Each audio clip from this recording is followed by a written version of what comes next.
All right, here we are at yet another episode of Flipping Houses for Rookies. I was on a coaching call helping one of my buddies out the other day, and he said somebody asked me what the name of my podcast was, and the guy that I was helping, he's like, "Oh, he's got like a trillion of them." He says he's got a lot of podcasts. Oh, so he A- knew it, huh? AKA, we're on podcast number 459. 459. That's years worth of information Yep. for our listeners. Yep. Today's podcast title is Creative Real Estate Professional versus Amateur Psychology. Okay. This is not a title that will get a lot of listeners, I would presume. But if you actually do listen, it will change your life drastically. Drastically. It's not a sexy thing to talk about, which is why most don't talk about it. But it is absolutely, in my opinion, on the steam train. You know, the days where there were steam trains. Mm-hmm. This is the guy shoveling the coal into the hole. Without Oh. him, it doesn't go. There's so many other people to talk about on the train, but nobody talks about the guy shoveling the coal. Yeah, and it's not the first job anybody wants, right? Exactly. Well, I So, listened to you a few weeks ago, whatever we talked about. I know what we talked about, but it's irrelevant. But I listened to you last 3, 4 weeks ago, and the next day I got the deal that's on the yeah. market today. So See, there. So there you I go. listened to Bill. Nice. All right, today's description, and it's not Bill, it's Bill's experience that I'm just cultivating for you. Mm-hmm. So it's actually listening to thousands of buyers and sellers. So Sure, go ahead. Be modest. here is today's description. What if the greatest, most extraordinary, creative real estate deals that will get you to retire early aren't hidden in some secret technique or deal strategy, but instead in a psychological blind spot that 99% of all investors will never recognize? Never mind implement to do deals and become wealthy and free from the rat race of today's society.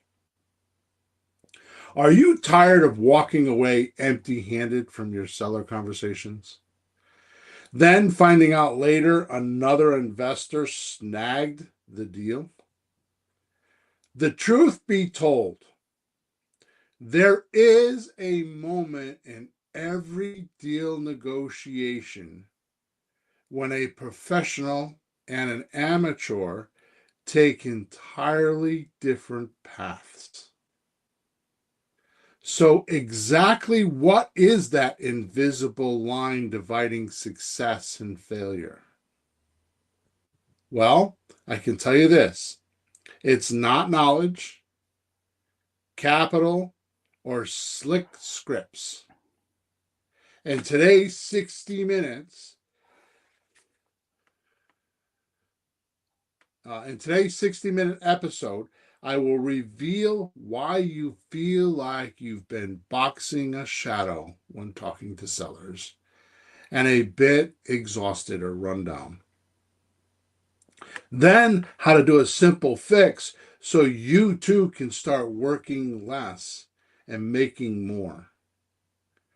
The psychology insight revealed today might very well be what cracks open your slump and get you making deals. Hmm. Mm-hmm. That's a big bold promise, isn't it? Well, that's your style now, isn't it? I guess. And you want to know something? Yeah. My style, I'm glad you brought it up because my style lately is a big bold promise with a stupid simple solution. Oh, my favorite, because Yeah, we appreciate stupid in the audience simple. here. Yeah. Yeah. On the I other bought side here. I bought a sign when I was away.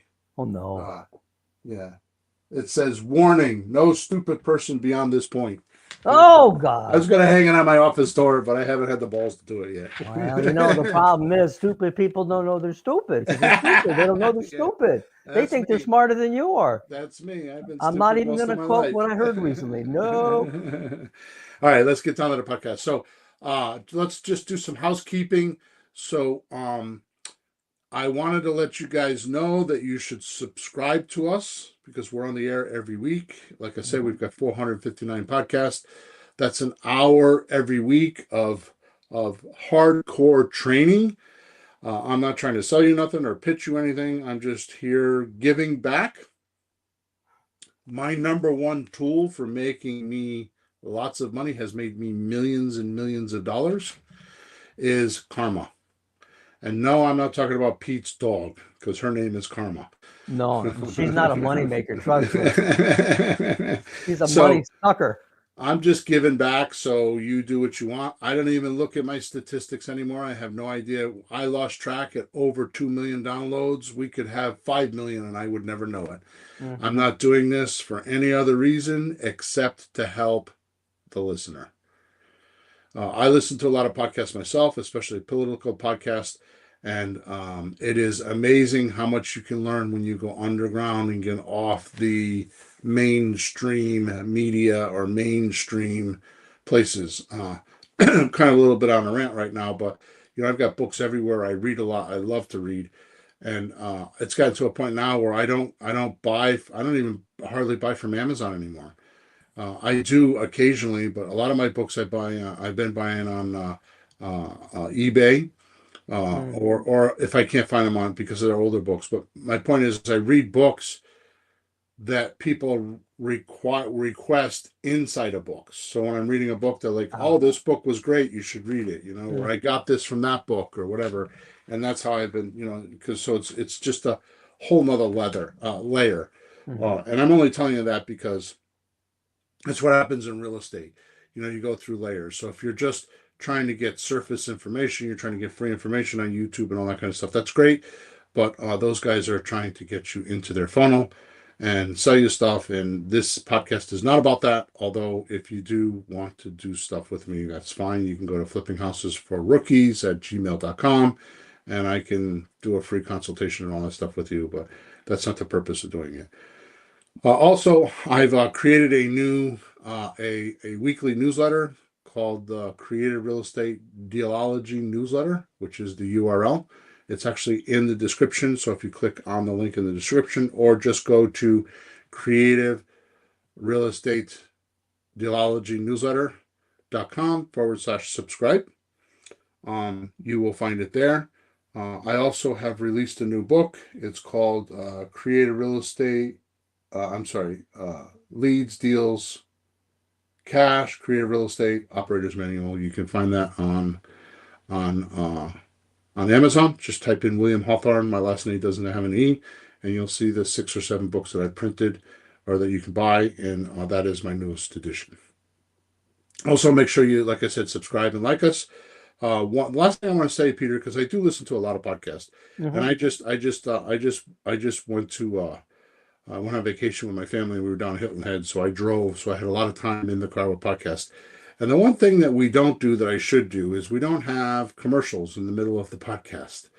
Oh. These guys, they got their handful of products that they sell for Oh. others, and they just pound the crap out of them. And I don't do that.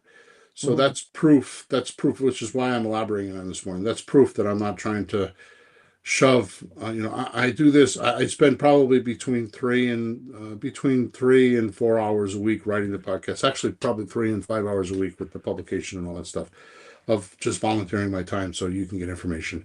So I'm just here to help, and there's no other way to put that. So with that said, let me help you. Okie doke. So let's get started with today's podcast. Uh, so here we go. How will you ever find out how many deals you are missing and how much money you're losing by not doing deals?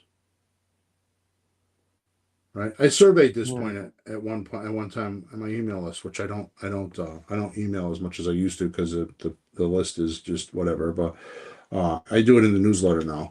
Mm-hmm. Um, The number one answer is millions.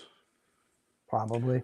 So it befuddles the living crap out of me. Like you got a person that needs money or wants to relieve themselves of their life or get freedom, and we're going to talk about all that today. But they don't make this important enough to make deals. They know that they're losing millions of dollars by not doing deals. Mm. Because that's a surveyed answer, right? Which is true, by the way, right? Yeah. You know, Yeah. I always get a kick out of it. I'll do a coaching, a consult, and I'll get all done. And my coaching is not expensive at all, especially compared to No. many No. others. Compared to other, it's ridiculous. It's like literally like a penny on $100. You know what I mean?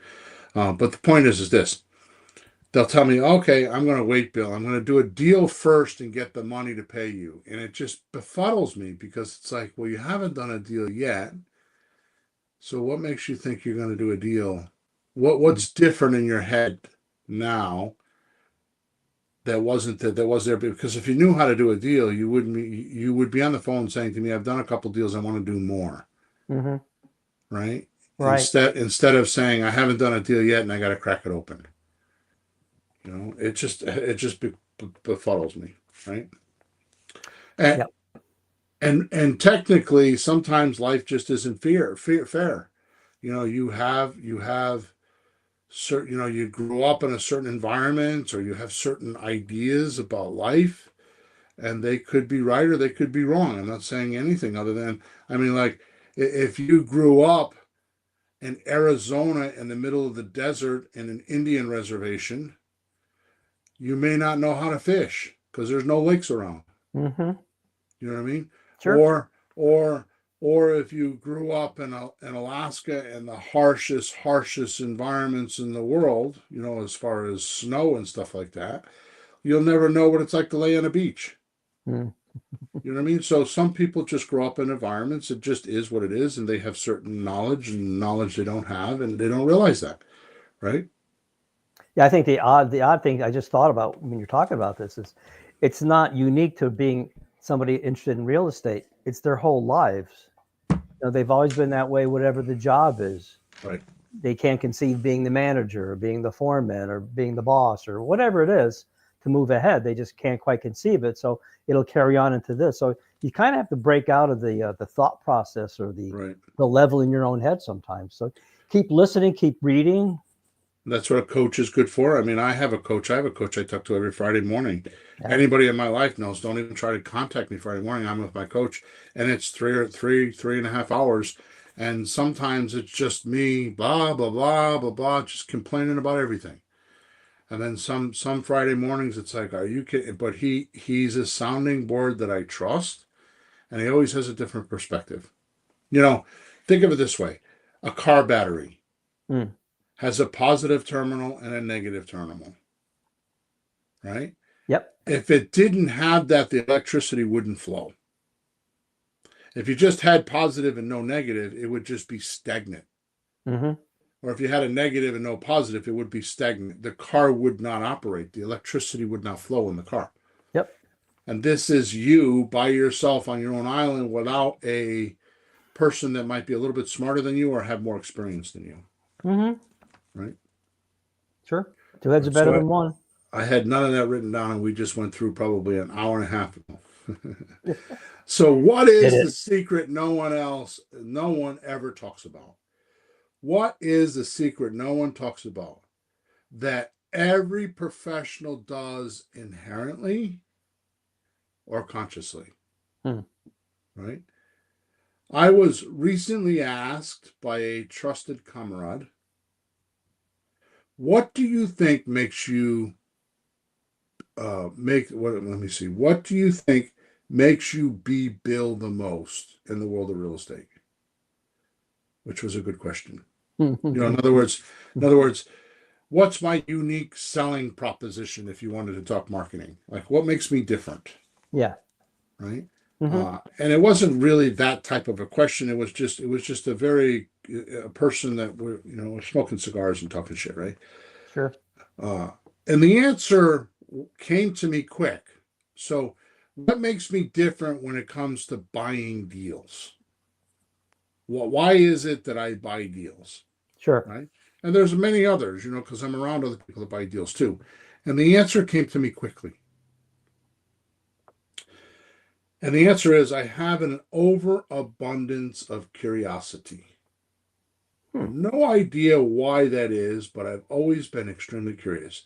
And by the way, I have a gauge of curiosity, and my gauge is a lot lower than my wife's.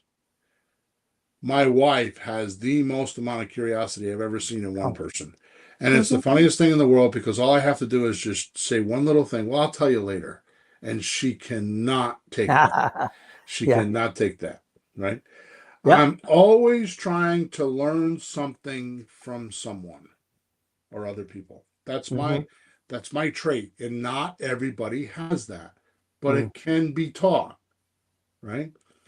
And to elaborate on what might seem to be too simplistic, consider this. Everyone has their own unique experience with how the world works. And what you've experienced is uh, is more compelling than what you learn secondhand, Of course. Oh yeah. right? Oh yeah. And of course, secondhand means uh, having been used in the past by someone else, Hmm. right? And the hard truth I needed to learn through all my coaching and thousands of setup calls is some lessons have to be experienced before they can be understood. Hmm.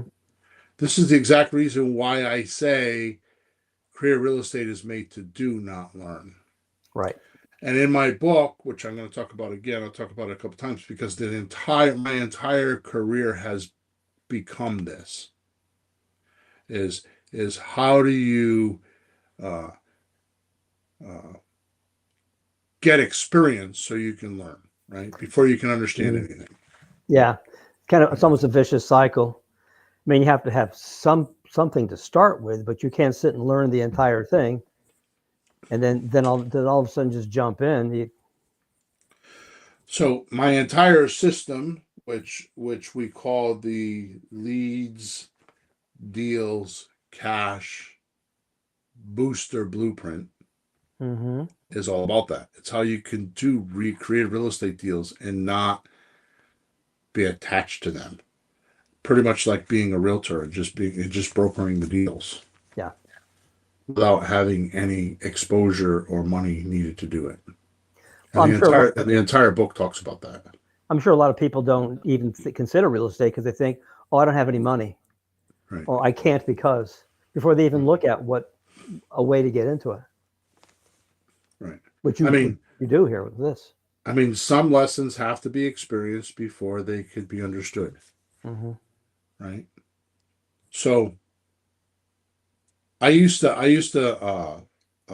the only job I've had in the last 40 years is I was a consultant, automotive repair consultant, because I own an automotive repair shop for 27 years. And I got consulting from this company out of California. And I later went to work for them for 6 years. I traveled 40 or 45 weeks a year. I started the first 6 months. I was the worst guy. I don't know why they didn't fire me. I had no sales. I had 10%. It was 100%. It was 100% commission. Ooh. So there were weekends it cost me $200-300. There were weekends I made $10,000. Mm. Right. So I will never forget this. Never forget this because this is when I first started talking about this way back then. This is 10, 12 years ago. Hmm. Right. I got reprimanded for it. Oh, Yeah, I got ouch! reprimanded for it. What'd So you do? I used to say to my clients, listen, it's like sex. Oh. I can show you, I can explain it to you, I can show it to you. Hell, I know I can go on the internet and show you how it's done. I mean, that's what porn is all about, right? Mm. There's magazines, there's any kind of thing you want to know about sex, you can get that information. Hmm. But until you have sex, you don't know what it's like. You don't understand it. Mm-hmm. Right? And I get reprimanded for that. I later turned it into, it's like it kind of, and I've talked about it on the podcast. It's kind of like driving. Mm-hmm. You know, you can read about it, you can be in a car and watch somebody else do it, but until you get behind the seat of the wheel and push that brake to know how sensitive or not sensitive it is, or hit Mm-hmm. that gas pedal and know how fast it will respond, you don't know what it's like. Mm-hmm. And that's what I'm talking about here. So sometimes, you know, some lessons have to be experienced before you can understand them, right? Not Sure. all lessons, but some, right? So we're victims in different ways of finding our own truth, Hmm. right? And necessity level is a big factor in that. You know, what your necessity level is. How much do you need $100? Mm-hmm. Are you willing to be a prostitute for it? Right? Or are you willing to clean someone's house for it? Are you willing to stay at work for an extra 2 hours when you normally go smoke cigars with your buddies? Yep. You know, I mean, I'm putting extremes here, but what is the necessity level, Sure. right? And necessity is the mother of invention, right? Sure is. And in real estate, it's my number one law,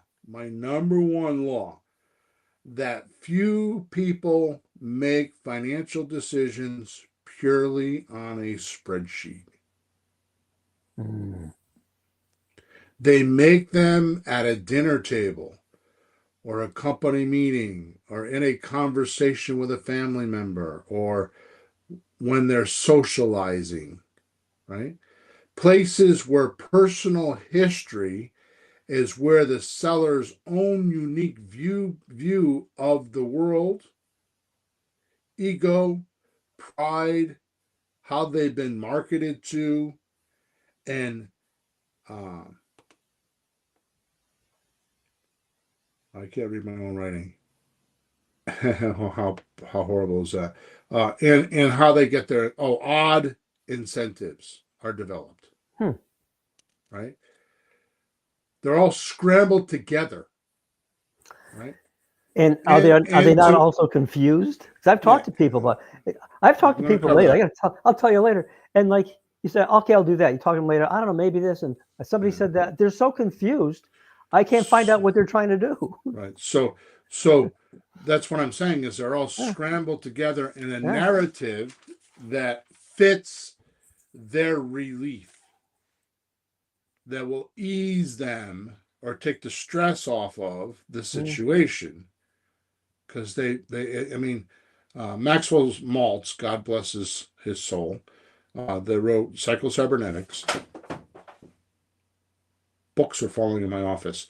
Oh, Psychocybernetics. It's probably psychocybernetics because I said God bless you his said, soul. He'd probably you, send me a signal, right? careful there, buddy. He said he calls it the theater in the mind. Ah, yeah. And the strange part of this is it is most often based on concepts that are practically infants. Infants. Yeah, these ideas that we have, and I'm gonna bring this around. I'm telling you, this is so important, and Mm. it sounds like I'm like droning on here. I'm not. I want you to get this because this is where making deals is at.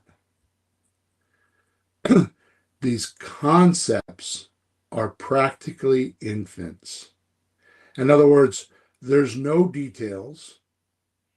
They haven't tried and tested these methods yet. It's just it's just a concept or an abstract idea in their imagination and they think it's real, Mm. right? So a lot of people can't tell the difference between their imagination and their actual thoughts. Some Mm-hmm. people can't tell the difference between their actual thoughts, imagination, and the physical universe, right? Afraid so. They just have this general notion or feeling pushing the seller or pushing you what to do. Mm. It's a subconscious mind behavior. It's a below your awareness. These concepts and these emotions and these experiences are all wrapped up into your mind to make you believe this is what you should do. Mm. Right? I Mm-hmm. mean, if you were a child and you fell off a bike and you got severely hurt, your mind is going to capture that incident or that time as bikes are bad, and your mind's job is to supposedly help you survive. So from that point forward, your subconscious mind is always going to tell you stay away from bikes, because last time we were near bikes, they got hurt. We got hurt. Bikes are So bad. bikes are bad, right? Mm-hmm. Bicycles are bad. Mm-hmm.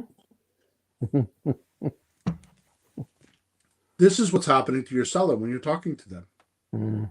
right? And this misbehavior is what I call the invisible line, where the professional and the amateur take completely different paths that end in success or failure. Mm. And here's why. The seller has not tested or proven his or her theory on what they want to happen. Mm. They just have imagined it. They just have this logic and emotion wrapped up in the subconscious mind, motivating them to get what they want. Yep. Right? Mm. So here I'm going to break down what a professional does and what an amateur does, just to illustrate this. Mm-hmm. Okay. Yeah. Yeah. So am I good? Am I being too profound? No, actually talking, I'm thinking of, one person in particular that I'm trying to get through to. I think I do, and talk again like they're not sure. And like, so I want to see what you have. I need one more tool in my chest. All right. So the first thing the professional realizes is that this phenomenon is going on. Mm-hmm. That what they're telling you, this, by the way, is all rooted in my statement that I say often, especially in my seminars, is all sellers are liars. Mm-hmm. And here's the reason why I'm explaining today, because they're not intentionally lying to you. Like, it's, a lie is a non-confront. When I'm lying to you intentionally, like, no, Peter, I didn't steal your $10, Yeah. right? That's a non-confront on my part, telling you what you want to hear so you don't hurt me. That's Mm-hmm. what a typical pathological liar is doing. Is it's a lack of confront. I like the I'm way not talking. I like the way you explained it. That's really interesting. It's Okay. really concise. That's good. Yeah. So my point is I'm not talking about that type of a lie. What I'm talking about is actually the news has helped me make Really. this popular. Yeah, this is very popular now. The news has helped me Mm-hmm. explain this point. They call it disinformation, Ah. right? In other words, it's not factual, Mm-hmm. right? But be careful, because the person who has done the transgression Mm-hmm. is the person making those accusations. Yeah. So if I say to you, Peter, you stole $10 from me, and you're like, what are you talking about? Mm-hmm. Right? But really, I stole $10 from my wife. Yeah. Right? So people accuse those of what they themselves are doing. Definitely. And that's our entire political scene right now. Yeah. A lot Right? of finger pointing. So that is a little bit deep there, but my point is if this is the phenomenon. If the seller is accusing you of being scammed, you have to Mm-hmm. wonder, what did they do to scam someone, Sure. or what happened to make him say that or say that, right? Yeah. They haven't So even started the conversation with some people. There's a text. They go, "Oh, this sounds like a scam." I haven't even talked to you yet. right, I mean, how do you start that way? I mean, it's not me. It's got to be him. that's right. I didn't do anything. I So didn't the show up yet. first thing the professional knows is he's dealing with someone that, even if they say they've been a builder or a realtor or whatever for a long time, they don't know what they don't know. Mm. So the first thing is the professional recognizes this phenomenon, and he has to, or she has to break through it. right? The second thing is they start to sunder. Okay, and I'm going to explain what that means. Sunder means to take things apart and look at them. Mm-hmm.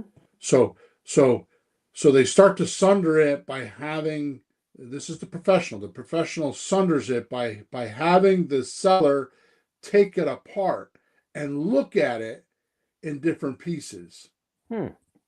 and how those pieces will affect the transaction.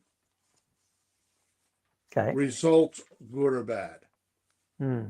So if you were to sell your apartment building of 10 units for $1 million and you on it's free and clear and you just want the money, A, how much will it cost you to sell? And B, how much of the capital gains tax? How much are you actually getting? Yeah. And that's just a very quick, not very good example, but it's sundering or taking apart and looking at all the pieces and the parts, because that person just thinks, well, I just got to pay 5%, so I'm going to pay the realtor $50,000 and I'm going to get 950, Yeah. Sure. right? Or just your regular seller, I'm selling for 400,000, I'm going to pay 5%, so I'm going to get 380,000, Yeah. right? Mm-hmm. And so first you got to recognize that this phenomenon is there, that the person has these concepts all botched up in their head, right? And they have not explored in the physical universe how they actually will work.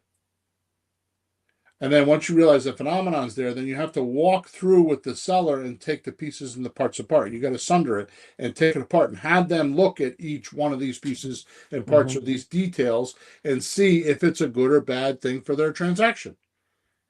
And then number three, ask the correct questions so Mm-hmm. the seller can make the correct vision. Jim Camp said in his book, No, which is a great sales book, vision makes decision. Right? So you have to ask the correct questions so that you could be the Leonardo, whatever the artist is. What is his name?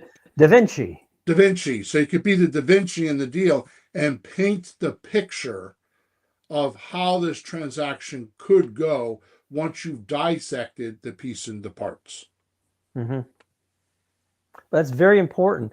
I almost said it myself because we've done it so many times. But telling somebody what's going to happen, they have to believe you. When you That's a ask, third party information that you're giving them.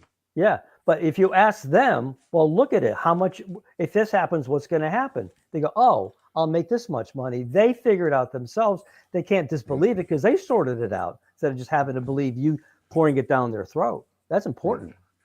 And you always have to understand that every person's life is bigger than them. What do you mean? Every person's life, like your life, is bigger than you. Mm-hmm. And you may realize it, but most people don't realize it. Mm-hmm. Because obviously there's you and all the Mm-hmm. decisions you make for you and your safety and your well-being and your future, Yeah. right? And then after that, there's your family, those that are around you that are affected. Me, I have wife and kids and mom and sisters, and there's my family. Yeah. Then there's my job or my business, Mm-hmm. right? And then there's mankind, like just in general. When I go to Walmart, all these people that bump into me all the time, they're part of my life, Yep. right? And More or of less, course, sure. there's more to it. There's my physical possessions, my house and my car. There's me as a spiritual being. There's all the my yard has plants and trees in it. That are mine, and I have to take care of them. Mm-hmm. So your life is bigger than you, Yeah. That and makes sense. most people don't understand that. So when you're talking to somebody, you have to make sure you're helping them make their life, make all those other parts work for them so they're happy. And I'm going to talk about that in a minute. Okay. Happiness is the key. Yeah. So what does the amateur do? Mm. So the amateur doesn't recognize this is happening. They don't even know. They're just following the script. They don't even know. They don't know that these ideas and concepts are botched up in the seller's mind, because one thing we cannot do is put a telescope inside your head and see your pictures for you. Mm-hmm. So to the degree that you can A, see your own pictures clearly, and B, communicate them to another human being, is to the degree you will live a better life. Right? Yeah. That's why they say communication is the solvent of all problems, or the solvent of the universe, because you have the ability to articulate your own thoughts, Mm-hmm. and then be able to ask enough questions to articulate somebody else's thoughts. So an amateur has no idea this is even going. They don't even know that the theater in the mind is even playing. Right? And the amateur, number two, the amateur, they don't ask questions or be curious of what the seller is thinking, right? This way, or he or she has gathered these sort of unreal concepts. I used to talk about, which I stopped talking about it because it's too hard to explain, but it's called contrary facts. Contrary facts means there's two facts that seem to be the truth, but they collide. Mm-hmm. It's like, how could that be? Yeah. Right? Like, for example, you're dealing with this with your guy with what you keep talking about, the guy that has a $1.4 million house, Mm-hmm. right? So there's one fact that he has a $1.4 million house and he's a tax accountant making a lot of money. And then the next fact is, well, uh, uh, I'm not behind on my mortgage. I'm just trying to sell the house, Mm-hmm. right? So you may think, oh, well, those aren't contrary facts, but that's the difference between the professional and the amateur, because this house is stunning gorgeous. Mm-hmm. Why would this man, if he's making money, want to sell this house? What is motivating him to go through the arduous process of a real estate transaction?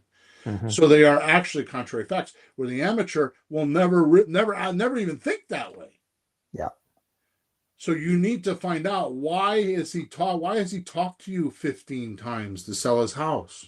Mm-hmm. Why? Why does he keep picking the phone up? Mm-hmm. Why? Those are contrary facts. There's two facts that are aligned that look like they're the truth, but they're not. And if you don't recognize that, you won't make enough deals. Right? And I could do a whole podcast on that. So we'll just do that on.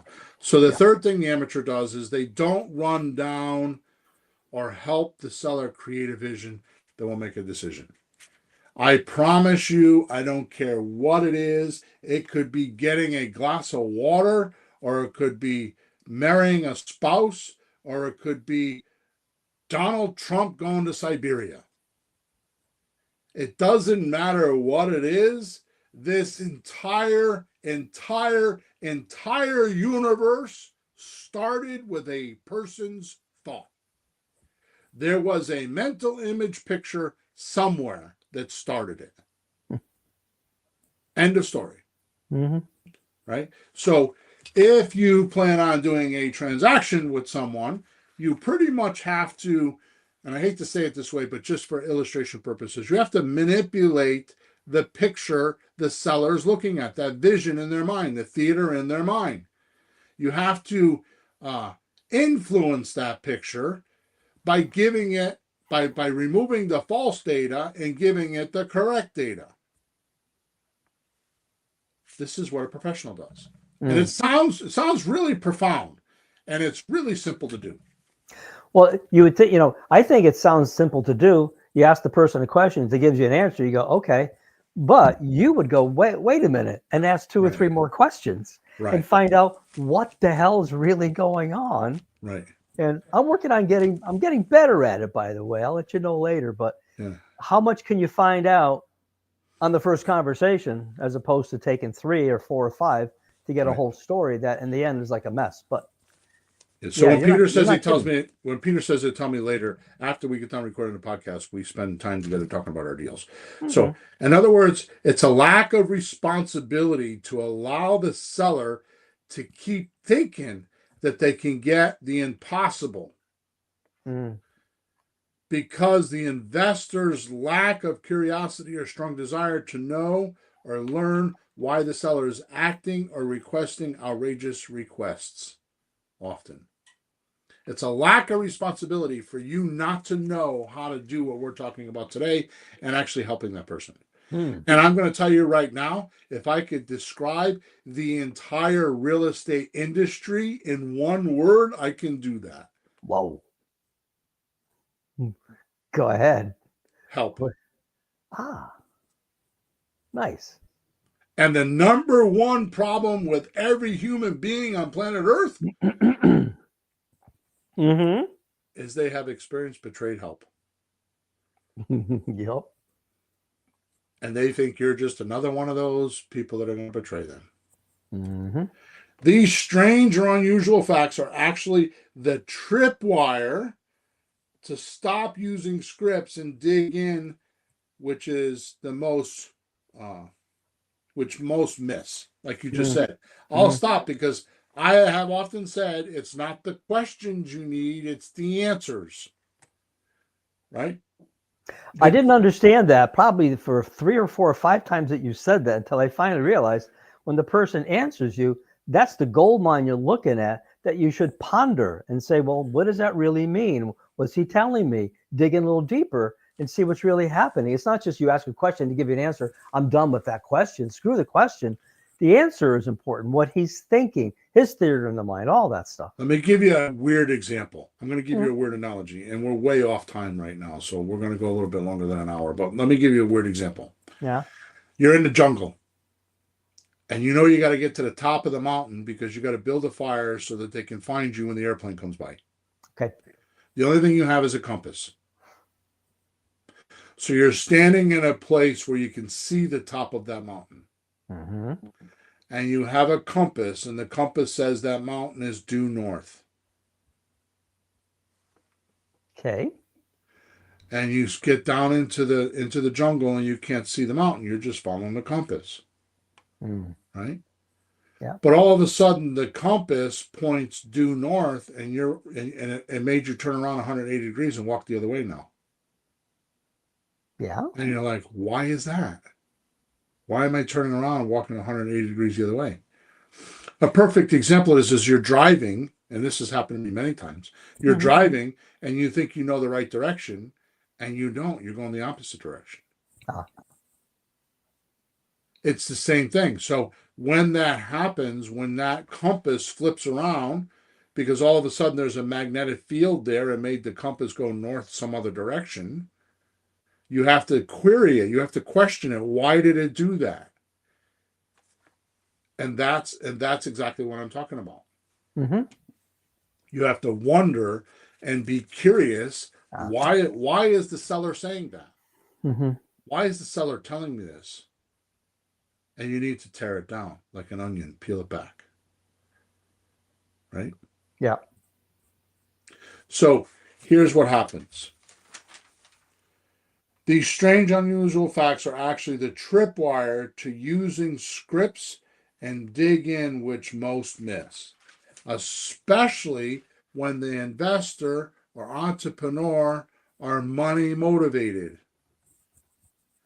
And they are thinking that the spreadsheet and magical sentences are being interesting to try to get the seller to do a deal with them. They think all those things will make them a deal.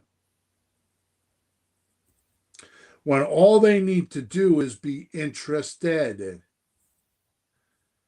honest, and care about the seller. I should have went and looked for this because I think Grant Cardone said this probably the best, but I think what it is I forgot the sentence, like the seller will only care about what you know once they know you care. Right? Yeah. I think the seller will Oh, only. I think I remember it. Wasn't the one that they don't care what you know, they want to know that you care. There you go. Yeah. That one. Yeah, I heard from you somewhere. Grant put that out there too. I think it was. I don't know where I read it, but all right. So this brings me to something very important that we have to discuss. Yeah. When fear is in play. right? A fearful person will have a margin of safety that they'll use. So a margin of safety is raising the odds of success at a given level of risk by increasing the chances of survival. Mm-hmm. The counterintuitive part is that you're raising the margin of safety for you, right? Hoping that you're going to have the odds of success, Mm-hmm. because and this is the counterintuitive part, the higher the margin of safety, the smaller the edge you have of making deals. Well, the house is worth $200,000. I think if I could buy it for $130,000, I'd be safe. No matter what, I could sell the property, Uh-huh. and you won't buy the house, Yeah, it's too safe for you, not lucrative enough for the seller. right? So, so that's just an example. Yeah. But my point is if you're trying to play it safe because you're afraid of being embarrassed by what you say, or you're afraid that the seller might think you're stupid, Hmm. right? Or you think that the seller doesn't like you, you haven't made friends with them, you think you need to be friends with the seller, Mm-hmm. you're wrong. That's why you're trying to be interesting, right? Interesting. If you want to be interesting and make millions and millions and millions of dollars being interesting, Mm-hmm. here's what you need to do. You need to go to Hollywood and get on TV. That's right. Get on stage. Yep. Now, what some of you might realize or not realize, but being an actor is fake. It's scripted. It's fake. It's what somebody imagined. It's a edited version of what somebody thinks you might like. Mm-hmm. That's When right. you get behind the scene with these actors, we find out that half of them are crazy as a bat. Mm-hmm. And not funny or not smart or not Right. not what you think they are, because they're just Right. following instruction and direction, not just the words, how So to their act, all of that. their unedited life is much different. Yeah. So that's what the seller has expectation of is if you're too good and it's too good to be true and you're acting too perfectly because you're being interesting Hmm. instead of interested, then the seller will perceive that because they know that Huh. inherently. Huh. This is too good to be true. This guy, I don't believe this guy. He's a scam. Hmm. And the fearful person will do this. Now here's the punchline. This fearful person, this barbelled personality, Mhm. is often optimistic about the future, but paranoid about what will go wrong and essentially affect his or her survival by not doing deals. Right? This is the exact reason I wrote my book called Leads, Deals, Cash, Created Real Estate, Operator's Manual, a a brand new revealed way to retire early with leads, deals, and cash booster blueprint, because it's written for the person that is paranoid and in fear, which is almost every person when they go into creative real estate or into real estate, because real estate's the biggest thing we can buy on planet Earth, Mm-hmm. right? It's even bigger than stocks. It's even bigger than all billionaires. There's not a billionaire that I think I know that doesn't own real estate Mm-hmm. or have something to do with real estate, Yep. right? The only thing that's different than that is tech companies, but they always end up owning real estate, right? Sure. Tech comes and goes and changes every few years, but Yeah. real estate's real estate. Okay, now I would like to talk about my obsession with curiosity. Mm-hmm. Okay, planning is important. Planning is important, but not the most important. Let me get this. But not the most important part of every plan, Mm-hmm. right? So the most important of every plan is what I should say is to plan on the plan not going according to plan. Yep. So planning is important, right? But the thing you have to know is what is important about planning is that the plan is not going to go the way you plan. So why do I talk about this? I'm not talking about planning your life. I'm talking about the conversation you're having with your seller. You're Mm-hmm. planning, you're helping them plan their life, right? Now watch this. A plan to me means uh, a plan is to decide and arrange in advance, Yeah. right? So that the proposal achieves something. So notice I said something. So your proposal could achieve you learning more, Yeah. or your proposal could achieve you actually helping the seller move out of the house and getting a new lifestyle. Mm-hmm. Or the proposal could be that you get the property and you go sell it and make 50 grand. But realize, because there's so many coaching clients, I got a deal. No, you don't. You have like right now, you say you have a deal. You don't have a deal right now. Mm-hmm. You have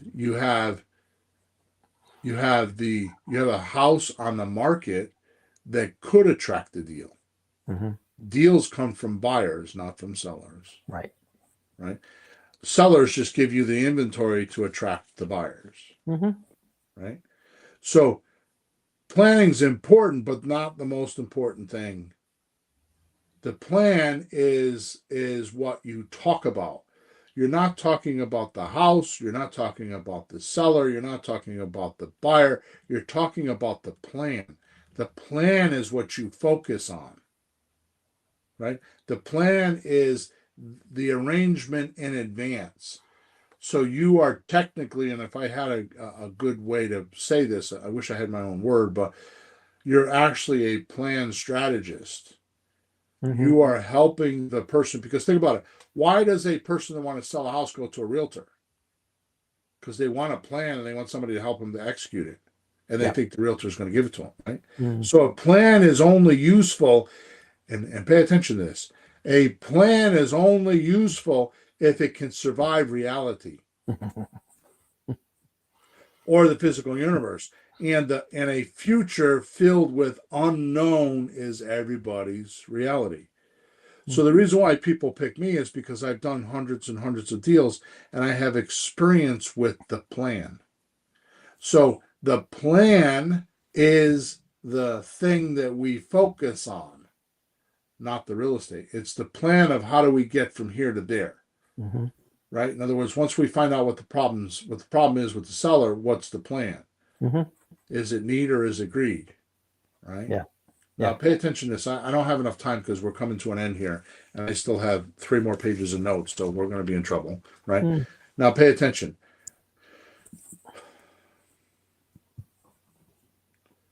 A plan is only useful if it can survive reality or the physical universe and a future filled with unknown, the unknown obstacles, Mm-hmm.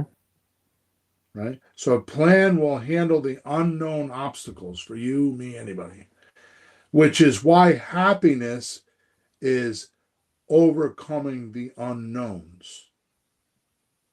That's what makes you happy. In other words, having the money, the $1 million, is not the happiness. That's the success. The happiness is going through the path or through the plan and overcoming the unknown obstacles that make you feel good and make you feel happy. This is profound. I mean, I'm not going to have a lot of listeners on this podcast. This is for my coaching clients, Mm-hmm. right? So when you help your seller overcome those unknowns with your plan, they're happy. Mm. They're not happy. You think that they're only happy is if they just sell the house and they get their money. No, they're happy every time you overcome an unknown obstacle and you're there helping them. Mm-hmm. So it's help and happiness that makes deals, Hmm. right? And the way you help them is to overcome the unknown obstacles because that's true happiness. right? It's going through the steps. Does this make sense? No, it does, because I've seen you do that even when, at the beginning of a plan, when you're helping them find out things in the beginning that they didn't realize, even like this, the cost to sell, when Right. it's explained, they go, oh my God, I didn't know that. First, they're mad at who didn't tell them. Then they're happy we did, you or I, or both. But then in the middle of a transaction, a week in, 2 weeks in, 3 weeks in, stuff comes up. And like you could freak out, or you can find a solution, whether it's right away or it takes a day or two. But when you find the solution, then everybody's happy again. And you keep overcoming things as they crop up. And you're pretty good at dealing with that. You don't freak out, and you sort out a solution. Always have a plan. Yeah. And by the way, a plan could just be as simple as the next 3 to 5 steps, Mm-hmm. just to test what's going to happen. Yeah. Because you may not know the whole plan. You don't need to do a whole strategic plan. You just need to know the next 2 or 3 steps, 5 steps. Yeah. Which in Creative REI Replay, which is our software company, I have all the checklists to do a deal so that you can go through step by step by step, so you know what the plan is. Mm. Right? Now watch this.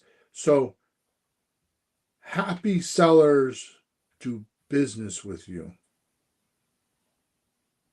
and they give you referrals. This is where karma comes in. That's why I say, if I could help you, let me know.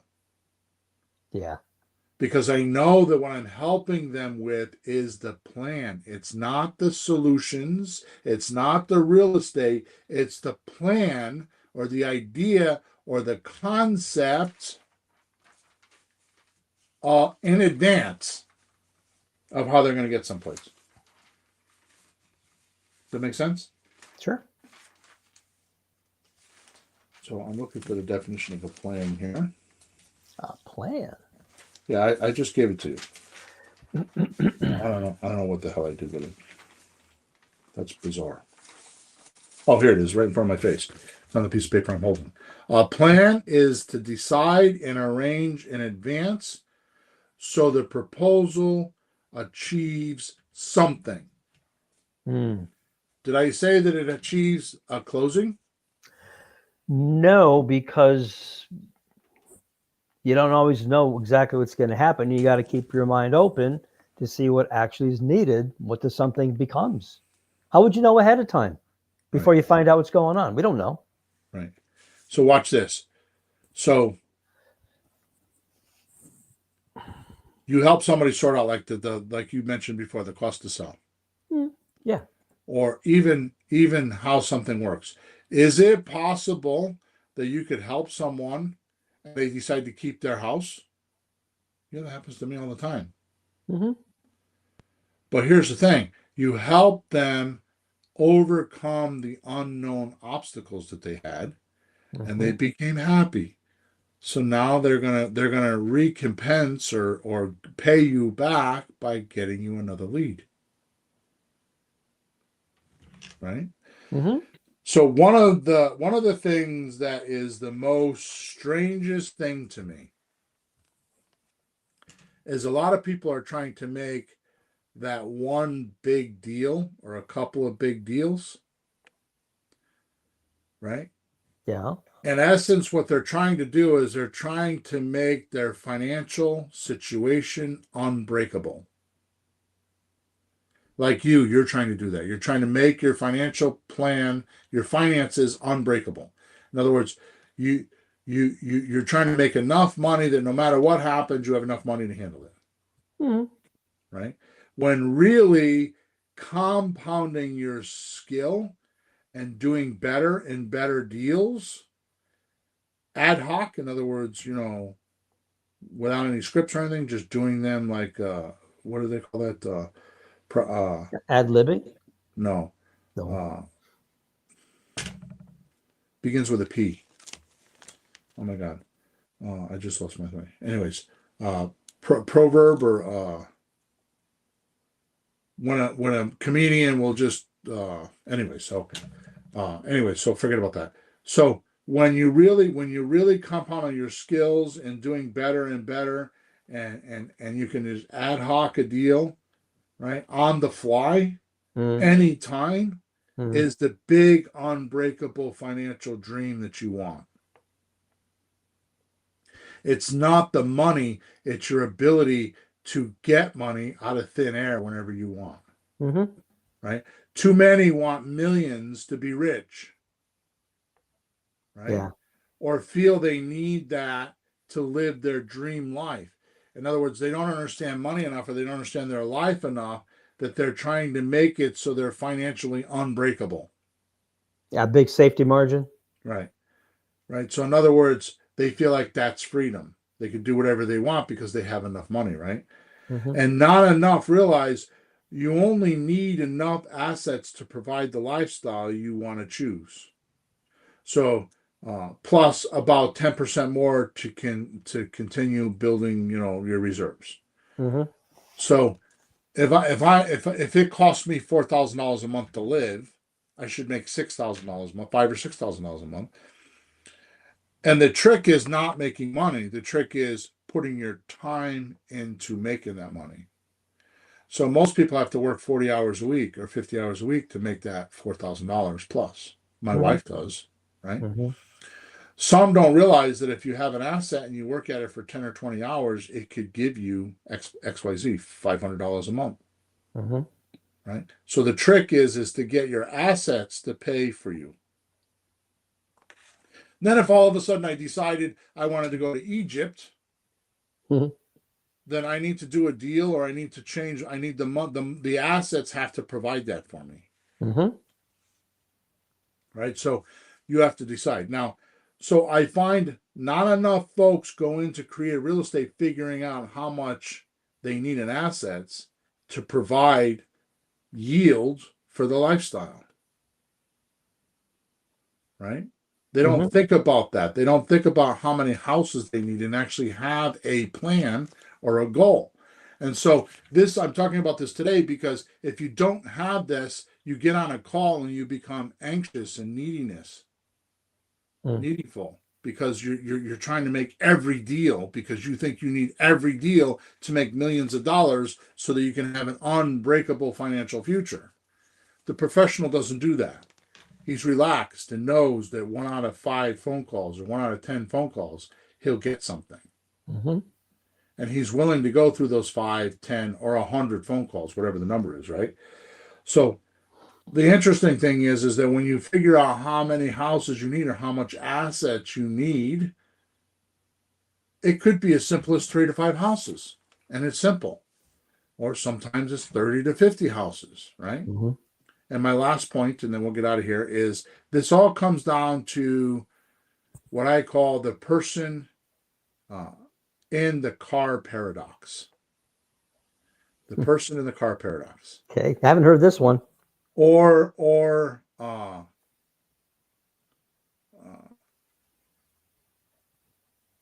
just seemingly absurd or self-contradictory statements or Mm-hmm. position, right? So a lot of people think that others are interested.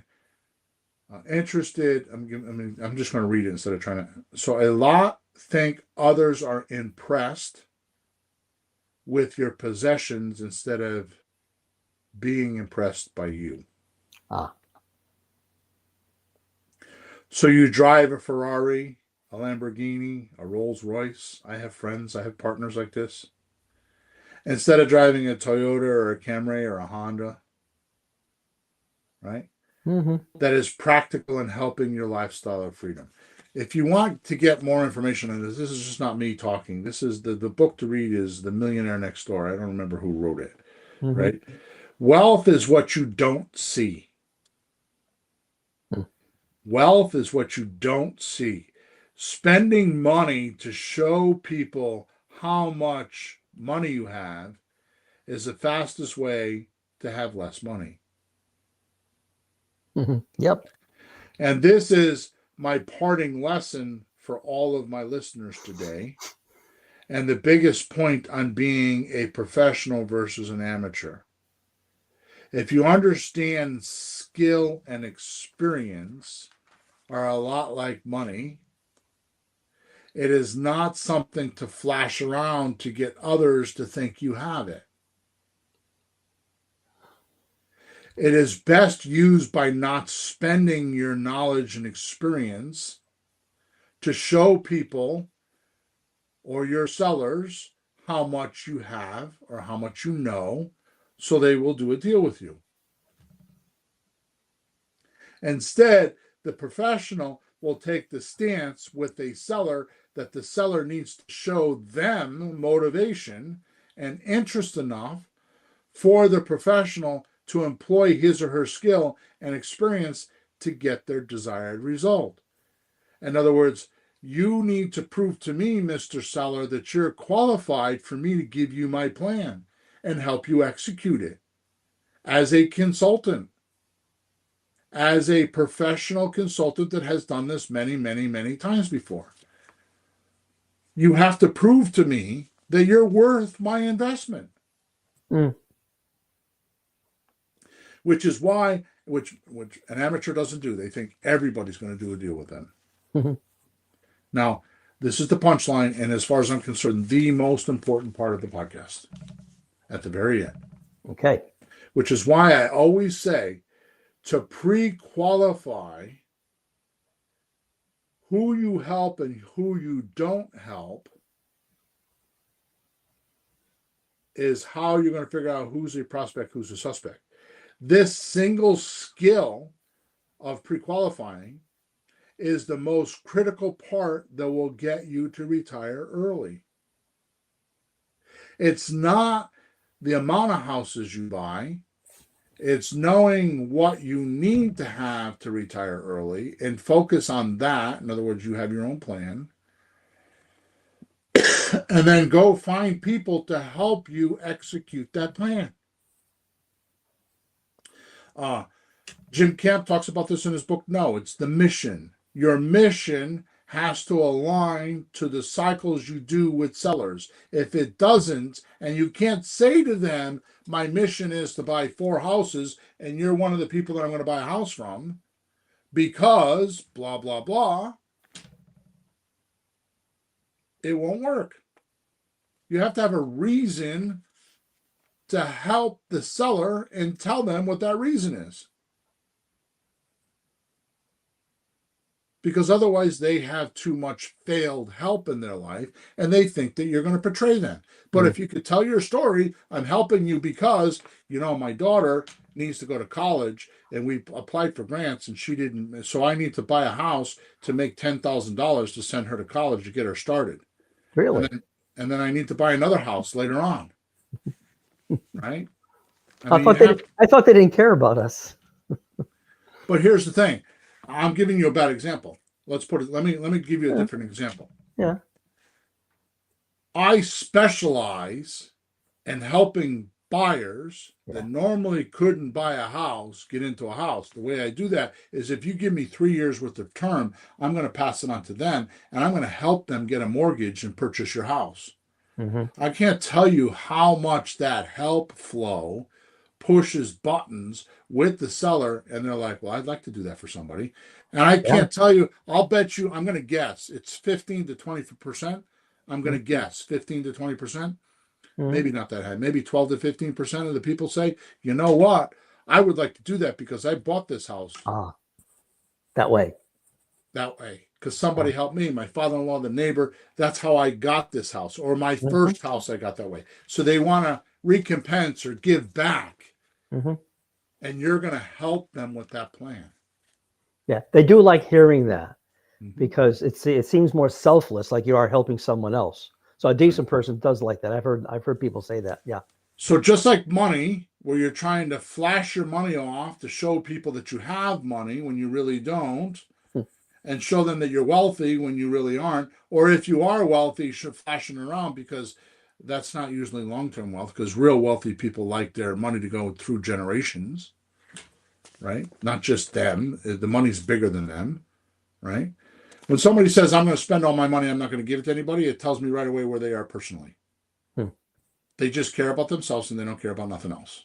Their help button has been squashed. They don't want to help anybody else, right?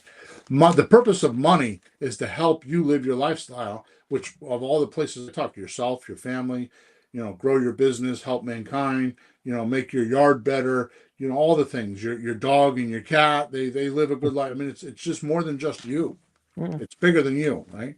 So money will help you get all that. It's your way of doing that, right? So too many amateurs like to show off their seminar skills, which are unproven, and give sellers too much and not needed information, and you scare them away, trying to prove to the seller that you're wealthy with information and you're this guru. Mm-hmm. When you're so much better off to say, this is my first deal. Can you help me do it? I would love to help you. I have a partner, I have a coach, I have a book, I have blah, blah, blah, blah, blah. I'd like to go through it with you. Can we learn together? You'll get a whole lot further along. This is so when you're not doing that, right? And you're just trying to pretend like just like you're buy a Lamborghini and you pretend like you're rich, Mm-hmm. or you're using your money to show off, right? If you're giving a seminar and you're trying to show off, this is what I call soft skills, right? In creative real estate, it's soft skills, Mm-hmm. right? It is underappreciated skills like we have covered today that get you the hard skills you need in today's economy and survive the real estate game. Now, I only tell you this for one reason, my punchline. I only give you this podcast for one reason, which is my punchline. Mm-hmm. And I'm going to make the statement and then add the podcast, but I'm going to tell you this is an entire podcast by itself. This is a very, very profound statement. Very profound to me. Realize history never repeats itself. Only humans do.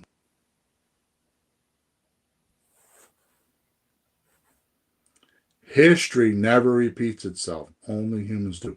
So I give you this podcast today that you think is not that important, or you might think it's too profound, or you think I'm off base and I'm like not even talking about real estate and I'm being this philosopher or whatever you think I'm being right now. And you're not listening to the end because I confused you or whatever. I am telling you that history never repeats itself. Only humans do. The only reason why I'm able to give this to you is because I've got 30 plus years of making mistakes. And and until the day came that I thought to myself, oh my God, that's a failure, and it crushed me. I lost $250,000 on that deal. And now I'm in debt. I got to go bankrupt. Mm. Until I say to myself, wait a minute, there's a lesson in there I have to learn. Until you say that, it will stick in your mind and be there forever. You need to turn it around and say, there's a lesson in there. Why did my wife yell at me? There's a lesson there. Why is the seller telling me this and telling me no? There's a lesson in there. And until you can turn it around in your head, you've missed it. And I can only tell you after today's podcast in simplistic a simplistic manner, help and happiness is how you make deals. So you need to become a plan master and figure out a plan that you can consult your seller with and make them feel comfortable. Give them a few steps that they can overcome so they can start to feel happy and know you're helping them, and you will make deals. But you need to get through the bullshit the first 5 or 10 minutes in the phone call where their social personality is up in front of you instead of their chronic personality. Like you're at a party and they're telling, oh yeah, my job is great. Everything's good. My wife. And you find out later the guy lost his job and he's divorced. Mm-hmm. Yep. Right. And he didn't even tell you the truth. Until you get to that point where you break that social veneer by asking questions and really intending to help that person and granting them the beingness of being a human being and having made a mistake that you can help them with, you don't make enough deals. And I know this is so profound and it so doesn't sound like real estate, but I'm passionate about it because I almost didn't do this podcast because of this. And I can't emphasize it enough. Mm-hmm. So I've gone 15 minutes past our podcast time. So hopefully, Peter, you enjoyed this.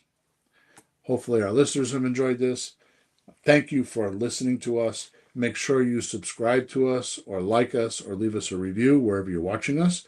Make sure you go to Creative Real Estate Dealology.com. No, it's a Creative Real Estate Dealology Newsletter.com/subscribe to get my free newsletter. It comes out every Saturday morning. It is totally free. Also, make sure you go to Amazon, type in William Hawthorne, which is HAWTHORN, no E, and get my book, Leads, Deals, Cash, Creative Real Estate Operators Manual. You will be very, very surprised. I'm not saying it because I wrote it. I'm telling you because it's 30 years of coaching and helping people, and it wasn't written for me. It was written for you. And everything we talked about today is in that book, nice and easy, step by step. All right. Yep. Over and out. Make sure you flourish and prosper. And again, thanks for your support. Have a good week. We'll talk to you on podcast number 460. Good day.